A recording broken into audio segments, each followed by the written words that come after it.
Hello and welcome in. Today we'll be going over Sanctum and its projections for 3.24 and how to get the most out of your tomes in an early league environment. I think Sanctum may get overlooked with the new Atlas systems in place, and I'm hoping to help it be worth your time. Especially the value of books is around the same as they were in 3.23. Sanctum can net you a lot of currency, but it can also be an immense waste, air quotes, of your time if you haven't bothered with the mechanic before. To note, in order to complete a run, Lycia is not optional. Your build will need to be a decent bosser, and you'll have to be able to dodge things. Face tanking is not an option, but being just tanky enough to avoid being one-shot through your life total, not resolve, does help. My goals are to help your understanding of Sanctum, what builds work well within it, and finally, which relics, rooms, afflictions, and boons are better than others. Sanctum starts you out with a separate bar, Resolve, that can be shielded, Inspiration, and is lost when you get hit, mitigated lightly by your Evasion, ES, and Armor scaled down. Hover your Resolve bar to see more information about this. My personal experience in Sanctum has been playing mostly totems. I play Divine Ire totems or Shockwave totems on Hierophant, but plenty of skills work well, like Ice Spear or Hexblast Saboteur, or other miners or traps with the ability to preload or fire around corners. Anything that freezes from afar, like a Cold Convert Shockwave totem, is nice for clearing with minimal damage taken. Other things I've seen work, besides totems and mines, include brands, Ice Convert bow skills, or even SRS. Overall, I prefer totems or mines, but in order to phase skip Lycia's final form, essentially avoiding her red waves of death phase, you're going to need something that can crank out a lot of damage, quickly, without standing still, and preferably from afar. The Ralakesh boots make this fairly easy on most casters, even after the loss of move speed at 3.24, but it is doable without them. Whatever build still has you running Sanctums, preferably while enjoying and completing them, is the best one.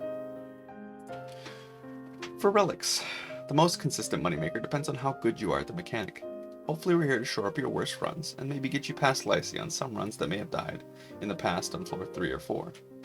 Overall, I play to avoid certain afflictions above all else. Most runs are plenty salvageable without an abundance of boons, or a bunch of inspiration, but some afflictions simply end your run.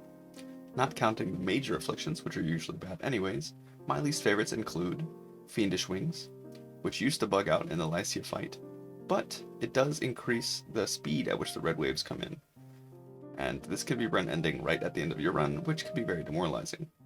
Overall, it makes the rhythm of most monster attacks throughout the run pretty awful, and I don't recommend it. Accursed Prism also gets pretty out of control if you get unlucky and end up with it early, as all random afflictions have a chance of giving you one of these unplayable afflictions. Deceptive Mirror is also unplayable if you're trying to have a good time, at all, or if you're, trying to hunt divines. Any of the smokes, like golden or purple, is similar to the previous ones. They make it hard to play around hunting divines on floors 3 and 4, and this is our main goal in Sanctum. Many of the others can be played around, but these particular afflictions have zero counterplay when trying to make money, even if you're experienced with the mechanic. Generally bad afflictions when starting out include Hemorrhage, which can counter your ability to recover, especially if taken far before a boss. Rapid Quicksand and Dark Pit make the trap rooms on 3 and 4 pretty much lethal if you're forced to go into one. Hungry Fangs and Voodoo Vault can end your run without you realizing if you get stacked out by a few mobs, or one-tapped by a Flicker Strike mob. Honed Claws can literally kill you, especially if you're too squishy, or if you get extremely unlucky like I did in this Hexblast clip. An interesting combination of Empty Trove, Floor Tax, and Monsters no longer drop coins affliction means you can end up with 0 coins on your post-floor rewards, which means going into floors 3 and 4, missing out on divines potentially. A few of the slightly worse afflictions can be cancelled out by having certain boons. Lustrous Lacquer can help offset Honed Claws, Black Pearl makes the trap afflictions not as bad, and many of the afflictions I didn't mention have direct counterpart boons. This includes my least favorite affliction of them all, Worn Sandals, and its counterpart, Hare's Foot.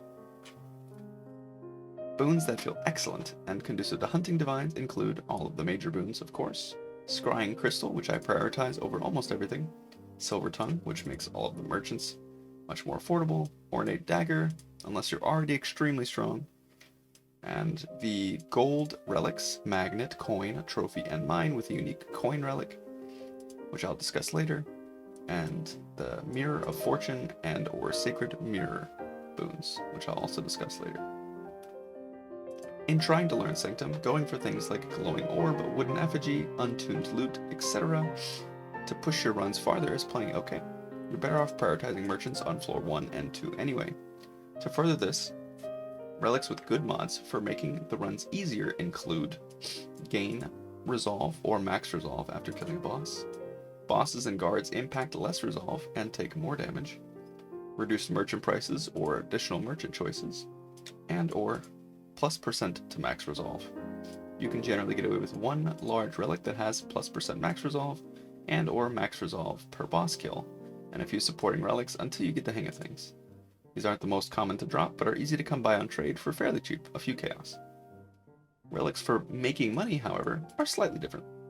Depending on how comfortable you are with the mechanic, I recommend running as many of the additional room reveal small relics as possible.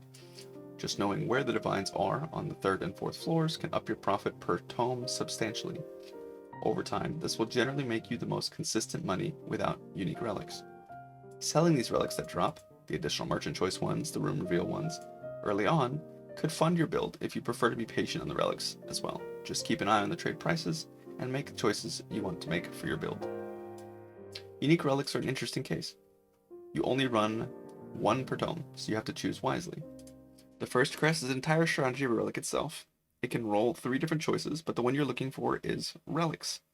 You combine coin relics with merchant relics and this first crest relic in order to aid in coin gathering.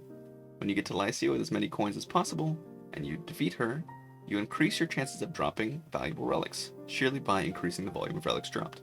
To maximize profit here, you want to run a tome level 83 in order to get as high eye level on the relics as possible. The one that converts to tainted currency can also be useful if running beyond isn't that feasible for your build in SSF, or is somehow extremely lucrative on trade. The Gilded Chalice and Hour of Divinity are duplication relics that have downsides. They're usually worth a lot on trade, a couple divines each, and can be worth selling unless you're extremely comfortable with Sanctum. In order to use them, and this is a strat that ends up being pretty decent overall, depending on how much bubblegum you've made, you essentially take every immediate reward, so that would be the tier at the top, from every chest, unless they are divines. This way, if you get one of the mirror boons that I mentioned earlier, or you make it to the very end with only divines, the Gilded Chalice and Hour Divinity relics can proc. This guarantees duplication of divines, and if you're consistent, you can make around 8 to 10 divines on the low end per run using these relics. This happens to be why the relics are expensive, but obviously you can get unlucky, and the downsides for running the relics are pretty painful. I would price check every other unique to see if they're going for anything. Early on, Blood of Innocence and Chains of Castigation, which give Balance of Terrors and Sandstorm Visages, respectively, are worth a fair bit early on in leagues, and I don't generally run anything else as they take up valuable relic slots otherwise. One day I'll get a scripture drop and run that myself. Lastly, room types. There are 4 types of rooms per floor, plus a potential mini-boss and the boss at the end. They're separated into Kill All Guards and Rares, Find the Exit but there are also traps, and kill everything in an arena that has traps. I prefer the exits, but the room type is secondary to dodging afflictions and finding currency unless you are very low in resolve and you have to go towards a merchant or a fountain with a bad room in order to survive. Your mileage may vary. I have most certainly lost many runs to not paying attention on floor 3 and 4 and racking up infernums back to back to back and dying to a lot of the traps that way. Overall, you'll be aiming to hit merchants and coins to the first 2 floors, and snagging as many reward and accursed packed rooms as you can on the last 2 floors when divines become available. Radiant fountains are also solid choices if it's within the line, as it can completely shift the track of your run. You remove an affliction, you get a boon, and it gives you inspiration. This can save your run, potentially net you divines you may have lost. Many of the trap rooms have shortcuts you have to learn kind of just by playing. In the description, I will upload a separate video where it is just an over-explained run where I play and explain what I'm doing as I go. This will include my end of 3.23 run and a private league Shockwave Totem that's been running in the background of this video. I will also be streaming upon league start, and I'll put that link in the description down below. Finally, there are a couple of miscellaneous things that I'd like to include. The floor 1 mini-boss is invulnerable. You kill it by killing the spawned clones in the sides of the room. Floor 2 bosses can't be preloaded as easily as the rest of the bosses within Sanctum. They aggro the moment you move. This matters less the more DPS you have, but be wary. Flicker Strike mobs have a pause before they're hit.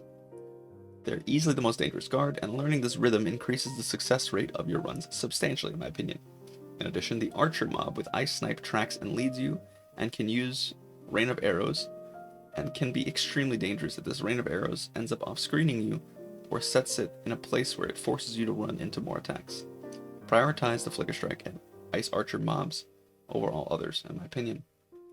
Relics, the items that you insert into your run before you start, vendor 5 to 1 in the same shape, and result in a new relic with the lowest eye level of the items you sold with new mods.